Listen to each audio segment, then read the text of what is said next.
Bonjour chers leaders, bienvenue dans notre podcast. J'espère que vous allez bien. Avant d'aller plus loin, j'aimerais vous demander une faveur. Partagez et n'oubliez surtout pas de vous abonner à notre chaîne YouTube. Aujourd'hui, nous parlerons des 4 étapes ou 4 choses à faire qui vous permettront de développer votre caractère en leadership. Dans certaines discussions que j'ai l'occasion d'avoir avec certaines personnes, elles me disent « Je ne suis pas encore fiancé parce que je cherche une femme ou un homme de caractère. » Et quand je pose la question qui est celle de savoir c'est quoi le caractère, personne n'est capable de me donner une claire définition de ce qu'ils appellent ou de ce qu'ils entendent par le caractère. Certains sous-entendent qu'une femme qui a le caractère est peut-être celle qui sait cuisiner ou un homme qui peut pourvoir à vos besoins. Mais cela n'a rien à voir avec le caractère. Je vais vous surprendre en vous disant une chose. Tout le monde a le caractère. C'est quoi le caractère? C'est simplement l'ensemble des valeurs et des principes qu'une personne a décidé de respecter et de ne jamais violer, quelles que soient les circonstances. Alors, vous comprenez que chacun d'entre nous a le caractère parce que d'une certaine manière ou d'une autre, nous avons des principes, nous avons des valeurs auxquelles nous croyons. Dans cette définition, on peut dire qu'il y a 2 types de personnes. Une personne qui a un faible caractère et une personne qui a un fort caractère. Qu'entendez-vous lorsque vous dites qu'une personne n'a pas le caractère? Vous êtes simplement en train de dire que cette personne n'applique pas ou ne respecte pas les principes et les valeurs qu'elle s'est fixées.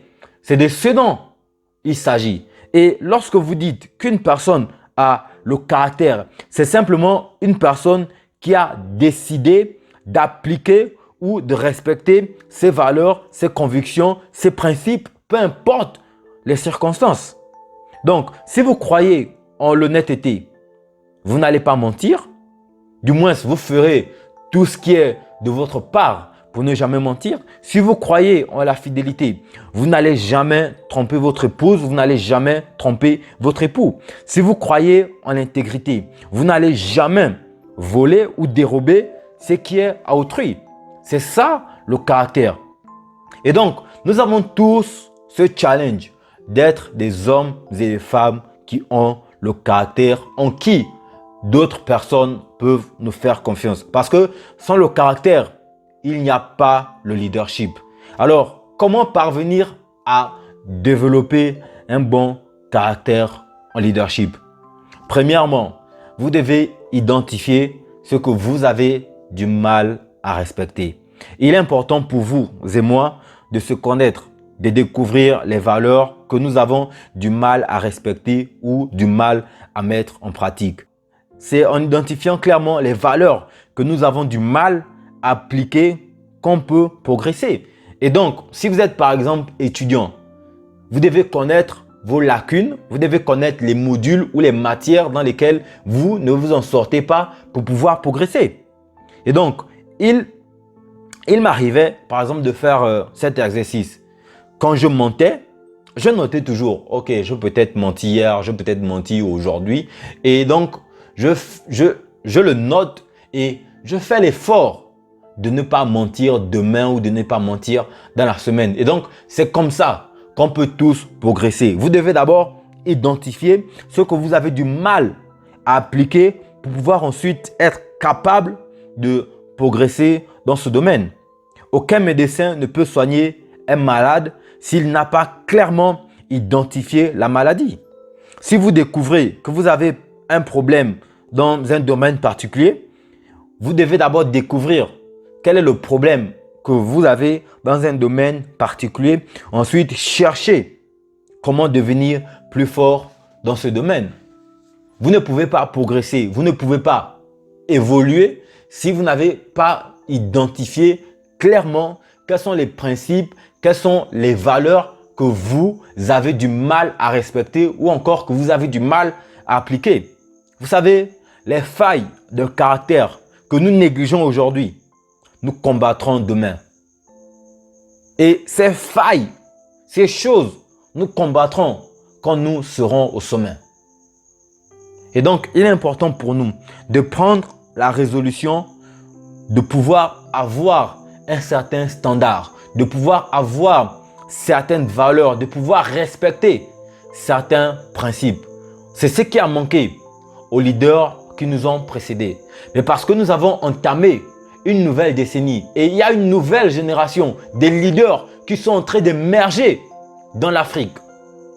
Mais pour ne pas commettre les mêmes erreurs, nous devons avoir une solide fondation qui est le caractère. Alors, après avoir identifié les valeurs que vous avez du mal à appliquer, la deuxième chose à faire est de se soumettre à des amis qui sont plus forts que vous dans ce domaine. Il est important pour vous et moi de nous soumettre à des amis qui ont bien sûr vaincu et dépassé cette étape. Ils avaient peut-être du mal avec le mensonge, ils avaient peut-être du mal avec le sexe ou encore avec l'argent, mais en se soumettant à ces personnes, elles peuvent nous partager leurs témoignages, leurs expériences et comment elles ont fait pour pouvoir dominer, pour pouvoir réussir dans ce domaine-là. Comment ces personnes ont fait pour pouvoir s'en sortir. Et donc, leurs témoignages pourront nous aider à devenir meilleurs, à appliquer également leurs connaissances ou les techniques qu'ils ont eux-mêmes appliquées. Comme vous le savez, vous n'êtes pas le seul à pouvoir vivre ce que vous vivez. Vous n'êtes pas le seul à traverser les épreuves que vous êtes en train de traverser. Et donc, en partageant votre expérience avec des amis, avec d'autres personnes, leurs témoignages pourront vous aider à vous en sortir. Et c'est une étape très importante. Alors, après avoir identifié les valeurs, les principes que vous avez du mal à appliquer, après avoir identifié les personnes auprès de qui vous pouvez vous soumettre, la troisième chose à faire est de vous soumettre à une autorité. Cette personne peut être votre mentor, votre père, votre mère, vos parents spirituels ou encore des personnes que vous considérez comme des modèles. Donnez à ces personnes l'autorisation de vous corriger, de vous redresser quand ils voient que vous êtes en train de faillir dans votre caractère. Quand ces personnes voient que vous avez du mal à appliquer certains principes ou certaines valeurs, ces personnes seront en mesure de vous corriger. Cette personne n'est clairement pas votre ami, ok? Mais une autorité. Si elle vous demande des explications, vous devez lui donner sans hésiter. Si cette personne vous demande de vous expliquer, si cette personne vous demande d'arrêter ce que vous êtes en train de faire, sans hésiter, vous devez vous soumettre à cette personne parce que vous considérez cette personne comme étant une autorité dans votre vie. Et ce que vous devez savoir, c'est que cette personne ne veut pas votre mal. Et cette personne n'est pas là pour restreindre votre liberté ou encore quoi d'autre. Non, cette personne veut uniquement votre bien. Et elle est là pour vous protéger. J'ai des personnes auprès de qui je peux me justifier, rendre des comptes à tout moment. Elles peuvent même me dire, Clette, tu as posté un podcast qui ne correspond pas à nos croyances, etc. Donc, elles me demandent des explications, je veux le faire. Il y a des personnes qui peuvent me demander quel est l'état de ma vie, etc. Et donc, sans hésiter, et parce que je considère ces personnes comme étant mes autorités, je vais me soumettre à ces personnes.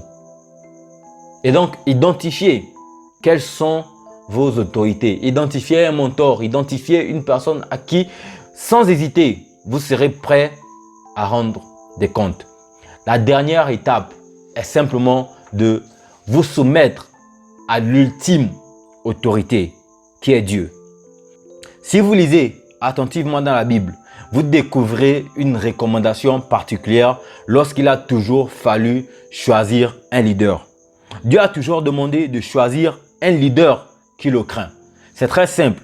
Si vous craignez Dieu, vous aurez du mal ou vous n'ordonnerez jamais à ce qu'on tue les populations, à ce qu'on enferme vos opposants. Parce que vous craignez Dieu. Si vous le craignez, vous aurez du mal à détourner les fonds publics. Quand nous posons des actes, nous devons toujours nous demander si ce que nous faisons est en accord avec la parole de Dieu, si ce que nous faisons est en accord avec les principes divins. Parce qu'il y a une chose dont nous devons être conscients. Nous devons rendre compte de tout ce que nous aurons fait sur la terre.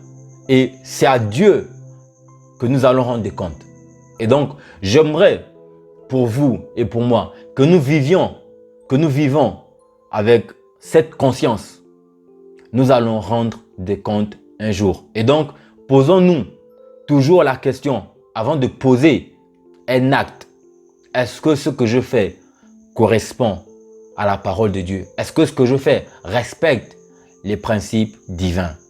Merci de m'avoir écouté. C'était Clet Mikolo, votre serviteur. Je vous aime et je respecte chacun d'entre vous. Bye bye.